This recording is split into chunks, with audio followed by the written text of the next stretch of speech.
채권법에 대해 가지고 얘기를 하겠습니다. 채권이 뭐냐? 원래는 사람에 대한 권리는 특정인에 대한 권리를 청구하는데, 그걸 아까 보면 채권에 대상한 급여라 그랬잖아요. 그걸 말합니다. 그래서 구체적으로 얘기하면 채권은 특정인이 다른 특정인에 대하여 일정한 행위를 청구할 수 있는 권리, 채권자가 채무자에 대하여 일정한 행위를 청구할 수 있는 권리가 채권이에요. 채권은 원래 당사자 간에만 주장할 수 있습니다. 쉽게만 아까 그 한 예를 들면은 저당권 가지고 하는 얘기예요. 저당권은 물권의 공시가 등기하는 거잖아요, 그렇지? 그러니까 이제 갖다 돈을 차용하는 거예요. 차용하는 거는 A가 B에게 돈을 빌려준 거예요. 그러면 A가 B에게 청구할 수 있는 권리가 채권이에요. 그런데 문제는 저당권은 등기가 돼 있기 때문에 제3자에게도 주장할 수 있어요. 즉 뭐냐면은 등기부에 등재가 돼 있잖아요. 쭉 차례대로. 그럼 내가 여기에 있다 그러면 내 밑에보다 내가 우선 가는 거예요. 그리고 공시가 돼 있기 때문에 제3자에게도 주장이 가능하다. 근데 채권은 공시 자체가 안 되잖아요. 그러니까 특정인이 특정인에게 주장하는 거예요. 그런데 문제는 나중에 이때 이 A라는 채권자에게 B에게 돈 줘. 그러니까 B가 가진 돈은 10만 원밖에 없고 얘가 받을 돈은 100만 원이고, 또는 C가 받을 돈은 10만 원, B가 받을 돈은 20만 원 할 때 이 B는 10만 원 가지고 D를 줄 수도 있고 C를 줄 수도 있어요. 공시가 안 돼 있기 때문에. 근데 등기가 되어 있다는 거는 이 부동산을 처분하면은 순서대로 주어져야 된다. 그래서 어떻게 보면 채권은 배탁성이 없어요. 그리고 공시 제도가 필요 없고 계약 자유의 원칙에 따라 당사자의 자유롭게 내용을 설정할 수가 있습니다. 채권의 목적은 채무자의 의미, 즉 급여예요. 금전의 직업, 노무의 제공 등 채권의 목적이라고 합니다. 채무는 채무자가 채권자에 대하여 급여를 해야 할 의무, 즉 채무는 채무자가 채권자에 대해서 할 의무를 의미해요. 그리고 이제 갖다가 그 채권의 목적인 급여를 당사자 간에 자유롭게 정할 수 있다고 그랬잖아요. 그런데 그 요건은 뭐가 되냐면 계약 당사자 간 자유로운 의사의 합치가 이루어져야 돼요. 원래 계약 같은 경우는 당사자 간의 자유로운 의사에 의해서 합치가 되어져야 합니다. 합치가 되어지고, 두 번째가 계약의 내용이 법이나 선량한 풍속 기타의 사회 질서에 위배되지 않아야 해요. 즉 적법성과 사회적 타당성이 있어야 합니다. 계약의 내용이 확정할 수 있는 것이어야 하고 실현 가능해야 돼요. 즉 내용이 확정돼야 되고 실현 가능해야 돼요. 쉽게 얘기하면은 실현 가능성이 없다면은 그것은 무효가 됩니다. 실현 가능성이 없다면. 그 다음에 계약. 원래 법률 행위에서 계약이 제일 중요한 부분이에요. 계약은 당사자들 간의 합의만으로 법적 효과가 발생하기 때문에 계약서를 작성할 필요가 없다. 이 얘기는 뭐냐면 원래는 문서주의가 있고 구두가 있는데 문서로도 가능하고 구두로도 가능해요. 그래서 이건 갖다가 문서라면 요식이 있고 불요식도 다 가능하다는 겁니다. 즉 뭐냐면 당사자 간의 합의만 된다면, 즉 당사자 간의 의사의 합치가 있다면, 이게 중요한 기준이죠. 당사자의 의사의 합치가 있다면 문서로 해도 되고 구두로도 가능하다. 다만 계약서 작성은 법적 문제가 발생했을 때는 증거로 사용할 수 있죠. 그래서 어떻게 보면 이게 일반적으로 문서로 안 하고 구두로 한 경우는 나중에 입증 책임 문제가 한번 따라다닙니다. 당사자의 의사가 문서로 되어 있으면은 그게 입증 책임이 되는데 그 문서가 없다면 문제가 있죠. 이 규칙에 대한 문제가.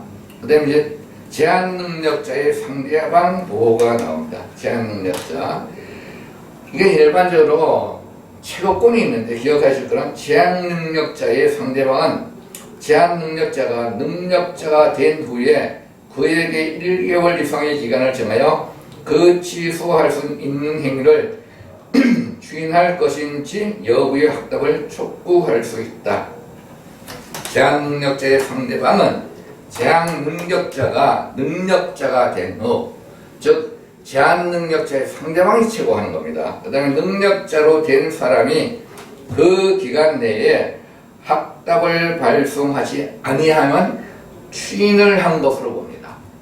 확답을 발송하지 않으면 추인한 것으로 본다는 거. 제한 능력자가 아직 능력자가 되지 못한 경우에는 그의 법정 대리인에게 1개월 이상의 기간을 정하여 그 취소할 수 있는 행위를 추인할 것인지 여부의 확답을 촉구할 수 있고, 법정 대리인이 그 정하여진 기간 내에 확답을 발송하지 아니하는 경우에는 그 행위를 추인한 것으로 본다. 여기서 기억하실 거는 제한 능력자의 상대방의 확답 촉구할 수 있는 최고권은 뭡니까? 그거 확답을 바라지 아니하면 추인한 것으로 본다는 거. 그거 좀 기억해 주시기 바라고. 제한 능력자의 상대방의 철회권과 거절권입니다. 제한 능력자가 맺은 계약은 추인이 있을 때까지 상대방이 그 의사 표시를 철회할 수 있다. 제한 능력자가 맺은 계약은 추인이 있을 때까지 상대방이 그 의사 표시를 철회할 수 있다는 거. 그 다음에 상대방이 계약 당시에 제한 능력자임을 알았을 경우에는 그러하지 못하다. 즉 내가 알고 있었을 경우에는 그렇게 할 수 없다는 거. 그 다음에 제한 능력자의 취소권의 제한입니다. 제한 능력자가 속임수를 써서 자기를 능력자로 믿게 한 경우에는 그 행위를 취소할 수 없다는 거. 그 다음에 두 번째, 미성년자나 피한정 후견인이 속임수로서 법정 대리인의 동의가 있는 것으로 믿게 한 경우에도 그 행위를 취소할 수 없다는 것. 미성년자나 피한정 후견인이 속임수를 써가지고 법정 대리인을 믿게 한 경우잖아요. 법정 대리인의 동의가 있는 것으로 한 경우에도 똑같은 뜻이니까 취소할 수 없다는 것. 최고권과 철회권에 대해서 이제 비교를 해보죠. 제한행위자나 법정 대리인이 계약의 취소 여부를 물어보는 게 최고예요. 이게 지금 독촉이라고 보시면 돼요. 어떻게 할 거야? 말 거야? 그 다음에 철회권은 제한행위자의 법정 대리인에게 물어보지 않고 계약이 없었던 것으로 하는 것. 즉 철회권은 어떤 행위가 있었던 걸 철회한다는 얘기는 없었던 것으로 된다는 얘기입니다. 그 다음에 채권의 발생과 소멸 사유가 나옵니다. 채권의 발생은 가장 대표적인 게 계약이에요. 계약, 사무관리, 불법행위, 부당이득. 소멸은 급부니까 돈 줄 게 있는 걸 변제한다는 거잖아요. 그 다음에 또 대물변제는 돈으로 안 주고 물건을 주는 거잖아요. 상계, 너가 받을 거 있고 내가 받을 거 있으니까 서로 그러니까 그 정산하는 거. 경계, 공탁, 혼동, 면제 등이 있겠죠. 그 다음에 채무불이행과 강제이행이 나옵니다. 채무불이행은 채권자와 채무자 사이에 일정한 행위를 청구할 권리와 이행할 의무가 있는데, 이때 채무자가 채무의 이행을 하지 않는 것을 채무불이행이라고 해요. 채무불이행. 그리고 이제 강제이행은 채무불이행이 발생하면 채권자는 법원의 판결을 받아 강제이행을 시킬 수 있다. 이 경우 채무자가 채무이행을 하지 않았기 때문에 손해가 발생한 경우에 그 손해도 함께 배상을 청구할 수 있답니다. 여러분 기억하시면 채무불이행은 이게 계약을 하잖아요. 뭐뭐 하기로 지금 계약을 체결하고 그 다음에 채무이행, 채무불이행이 있잖아요.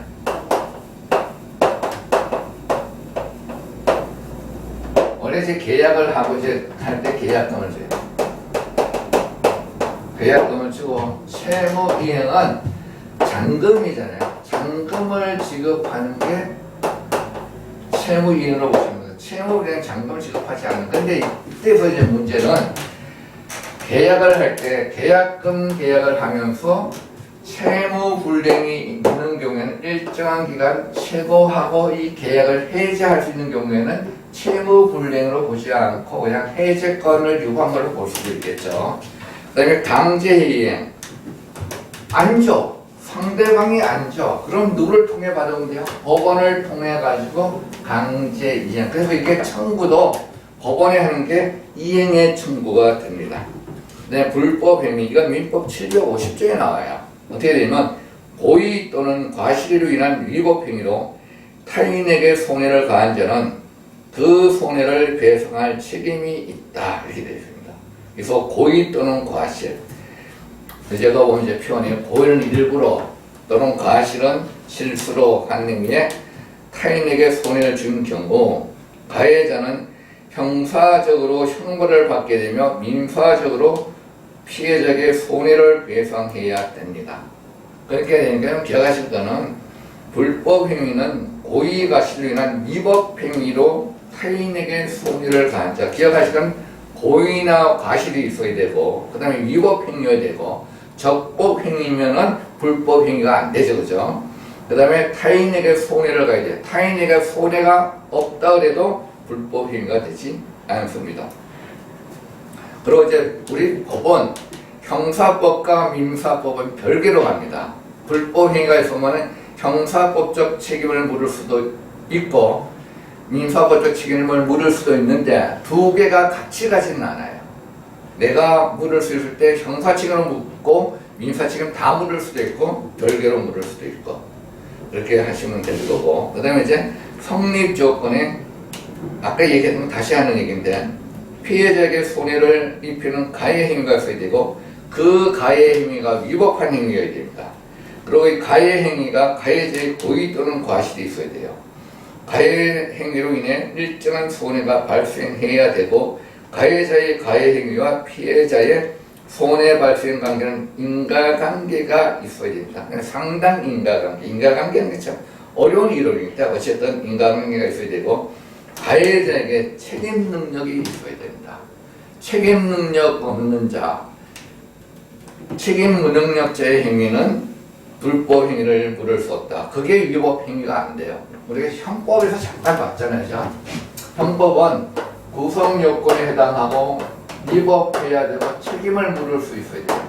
범죄는. 근데 책임이 없으면 위법하지 않다고 보는 거죠.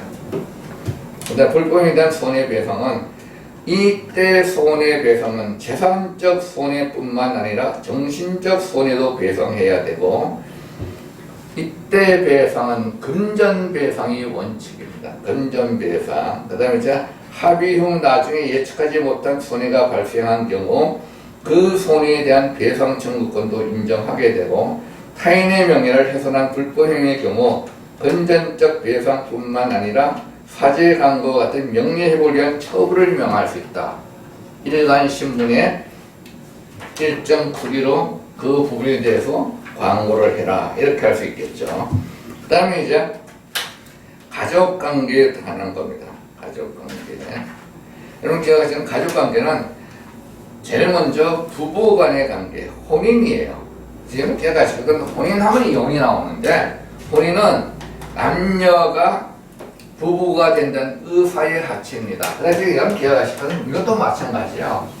당사자의 의사가 합치돼야 돼요. 근데 A와 B가 이제 혼인하기로 했어요. A는 혼인할 마음이 있었고 B는 혼인할 마음이 없었어요. 근데 혼인 신고를 해야 돼.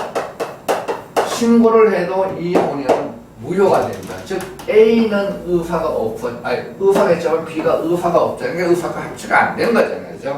근데 기억하실 거는 의사의 합치에서 출발한 일종의 계약으로 보는 거고 그래서 당사자 간에 자유롭게 혼인할 의사를 갖고 있어야 하고 두 사람 모두 법률에서 정한 혼인 가능 연령이 되어야 하고 성년이면 부모 동의 없이 가능하며 만 18세 미만의 미성년자는 친권자나 후견인의 동의가 필요하다는 것.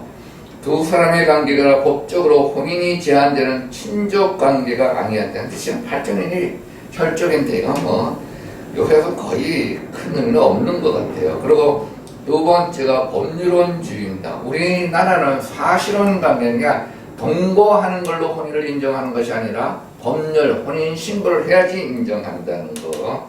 근데 혼인의 효과는 혼인을 하게 되면은 가족 관계가 형성되고 상속권과 부부 동거, 부양 협조, 종조를 지킬 의무 등이 발생하죠. 이런 의무를 위반하게 되면 이혼 사유가 되겠죠. 그리고 우리나라는 부부가 별산제입니다. 남편 거는 남편의 재산, 부인은 부인의 재산 이렇게 되는 거죠. 그래가지고 기억하실 거는 부부가 혼인 전의 재산은 물론 혼인 중에 형성된 재산에도 각각 소유, 관리, 처분할 수 있는 권리 가진 지도를 말하며 부채도 또한 같단데 특별히 기억하시면 부부 별산제여도 나중에 이혼할 때는 재산 분할 청구권은 행사를 할 수가 있습니다. 그 다음에 일상가사 대리권이 있는데 일상가사 대리권은 부부와 그 자녀의 공동생활을 위해 필요한 통상적인 거래나 일에 관한 결정을 어느 한쪽이 대신 결정할 수 있도록 하는 권리를 말하는데 지금 얘기하면 쉽게 하면 일상가사적인 일상가사에 필요한 거는 서로 살 수 있고 할 수 있다는 얘기를 의미하는 겁니다. 그 다음에 근데 이제 문제는 부동산 아파트의 처분이나 아파트 같은 거는 일상가사 대리권으로 보지 않아요. 부부 별산제로 보는 것이 그는 일상가사 대리권으로는 보지 않습니다. 그 다음에 이혼, 혼인을 인위적으로 회수하는 것으로 부부 일방의 사망이나 실종 선고에 의해서 의한 자연적 해소와 부부 간의 협의상 이혼, 재판상 이혼, 협의상 이혼이나 재판상 이혼 이런 것이 인위적 해소에 해당되는 것이 이혼이죠. 그죠? 그리고 이제 이때 이혼을 하게 되면 혼인에 대하여 성립된 부부 사이의 모든 권리와 의무는 소멸하게 되고 나중에 이제 뭐 분할재산 청구권도 있고 그렇게 됩니다. 그 다음에 부모와 자식 간의 관계. 이건 기억하실 거는 우리나라는 혈통주의가 원칙이라는 걸 좀 기억해 놓을 필요가 있는 것 같아요. 친자관계는 혈연에 의한 친생자와 혈연이 없는 관계인 저희 양자, 혈연이 있는 자는 친생자고 혈연 관계가 없는 자는 양자잖아요. 그죠? 그다음에 혼인 중에 출생자는 혼인 관계를 갖고 있는 부부 사이에 태어난 자를 말한다. 그리고 혼인 외의 출생자는 부모가 법적인 혼인 관계가 아닌 경우에 태어난 자, 혼인 외, 혼인이 아닌 기간에 태어난 자죠. 이 경우에는 인지라는 친자 확인 절차를 거쳐 혼인 중에 출생자와 동등한 권리를 받을 수 있다. 부 또는 모가 인지하거나 자녀의 신청으로 재판을 통해 인지가 가능하다. 이 얘기는 뭐냐면 자식이 부모를 상대로 내가 당신의 자식인 거 확인해달라고 하는 게 법원이다. 그게 인지예요. 양자는 입양을 통해 친자관계를 맺게 되어 친생자와 동등한 법적 권리 관계를 인정한다. 쉽게 얘기하면 이런 거예요. A가 B가 혼인해가지고 일반적으로 자식이 없을 때 다른 데에 있는 것이 이 중에 얘를 양자로 돌리잖아요. 그죠? 양자가 되면은 이 양자는 A와 B의 친자의 권리를 다 가지고 있어요. 그럼 또 얘는 C는 여기가 C하고 D가 있을 때 얘는 또 얘는 양자로 왔지만 여기에 대해서도 가지고 있다는 겁니다. 그리고 이제 친권 미성년자인 자유에 대한 고의 양육의 권리 의무, 거소지정권, 징계권, 자녀의 재산관리권, 대리 및 동의권 등이 있으며 미성년자의 자녀는 부모의 친권에 복종해야 한다. 그래서 원래 친권은 부부가 공동으로 행사하는 것이 원칙입니다. 어느 한쪽이 행사할 수 없을 때는 다른 한쪽이 행사하고 부모의 의견이 일치하지 않은 경우에는 당사자의 신청에 의해 가정법원에서 친권자를 지정하게 됩니다. 그래서 보통 보면은 이혼하게 될 때는 친권자를 지정하는 게가 일반적이죠. 친권의 상실은 부모가 친권을 남용하거나 현저한 비행, 기타 친권을 행사할 수 없는 중대한 사유가 발생하면 자녀의 친족 또는 검사의 청구에 의해 법원에서 친권 상실 선고를 하게 됩니다. 검사의 청구도 있다는 거. 친족의 범위는 그럼 기억하실 거는 친족은 배우자와 일정한 범위 내의 혈족 및 인척 그런데 그렇게 되다 보니까 친족을 형성하는 행위는 원인은 혼인과 혈연입니다. 친족의 범위는 부계와 모계 8촌 이내의 혈족, 4촌 이내의 인척 배우자. 즉 배우자는 친족관계, 혈족도 아니고 인척도 아니고 그죠? 재산상속의 법률관계입니다. 재산상속. 이 재산, 원래 이 재산 갖다 뭐까지 들어가냐면 부채까지 들어간다고 봐야 돼요. 그래서 재산은 부동산, 동산, 채권, 지적 재산권 등의 적극적 재산이나 소극적 재산인 채무를 포함하는데 이것을 소유한 자가 사망한 경우 그 재산에 관한 권리와 의무가 일정한 범위 친족과 배우자에게 포괄적으로 승계되는 것을 말합니다. 그때 상속에는 유언상속과 법정상속, 유언상속은 유언으로 상속을 하는 거고 법정상속은 그냥 사망하게 되면 상속을 하게 되는 거죠. 그래서 유언상속에 보시면 유언이 있으면 유료분을 제외하고는 유언에 따른다. 즉 유언으로 A에게 다 줘라 다 못 준다. 왜? 유료분 때문에.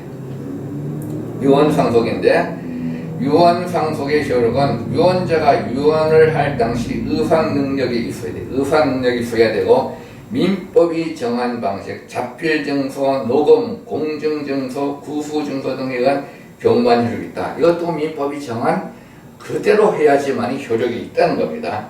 미성년자라도 17세 이상이면 유언을 할 수 있다는 거. 유증은 유언에 의해 자신의 재산을 자유롭게 처분할 수 있는 권리를 보장하는 제도인데 무제한적 유증을 제한하기 위해서 유류분, 내가 누구에게 다 준다 그래도 유류분 때문에 안 된다. 그래서 유류분 제도가 피상속인이 상속재산 전부를 제3자에게 유증한 경우 상속인은 자신의 기본적인 생계보장을 위해 유류분, 내가 보시면 피상속인의 직계위속과 배우자는 법정상속의 2분의 1, 피상속인의 직계존속과 형제자매는 법정상속분의 3분의 1이라는 겁니다. 법정상속은 민법이 정하는 일정한 범위의 친족과 배우자, 태야만 상속받을 수 있다. 다만 피상속인에게 부도덕한 행위나 유언에 대한 부정을 행했을 때는 상속권을 받는다 하고 상속의 원칙은 균등분할 반칙을 원칙으로 합니다. 그래서 이제 보시면은 피상속인의 배우자는 직계비소나 직계존속의 상속분의 모환을 가산한다. 이 얘기는 뭐냐면은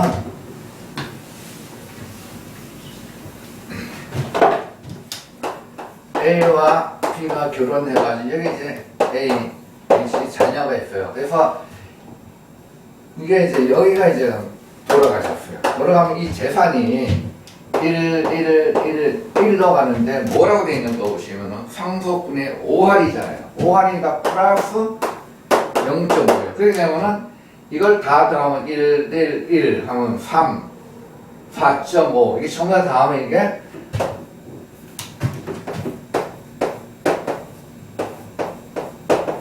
이렇게 되는 거죠. 4.5분의 1 이거는 1.5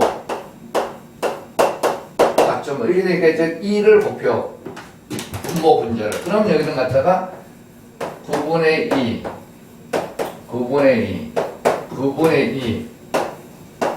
3 이게 즉 배우자는 9분의 3을 가져가고 자식들이 셋인 경우는 9분의 20 가져간다. 그래야 되니까 다 더하면 9분의 9 되지 그죠? 이런 겁니다. 그래서 1순위는 직계비속과 배우자 즉 직계 귀속 자녀가 있고 배우자가 있다면은 위에 부모가 있어도 여기에 다시 A 다시 B 다시 부모가 있어도 위로 안 간다는 얘기예요.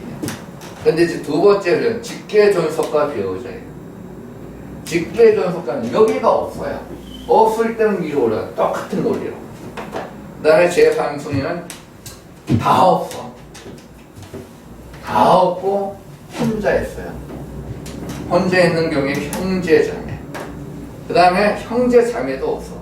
그럴 때는 사촌 이내의 관계였죠. 이렇게 되어 있습니다. 그러니까 어쨌든 기억하실 거는 상속의 수지와 상속의 배분은 원래 옛날에는 막 그 장남에게는 더 주고 그랬던 부분들이 있는데 지금 전부 다 일로 가고 배우자에게만 5화를 가산한다는 거. 그리고 이제 그 상속인의 보호 규정이 있죠, 그죠? 상속인을 보호하기 위해 상속 개시일부터 3개월 이내에 상속 포기나 한정 상속, 상속 여부의 재결정을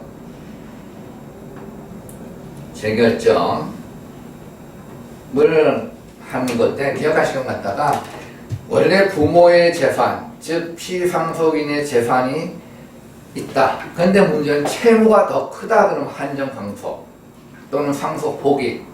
근데 재산만 있고 채무는 없다더라. 그러면 일단 일반적으로 그냥 다 받는 거잖아요, 그죠?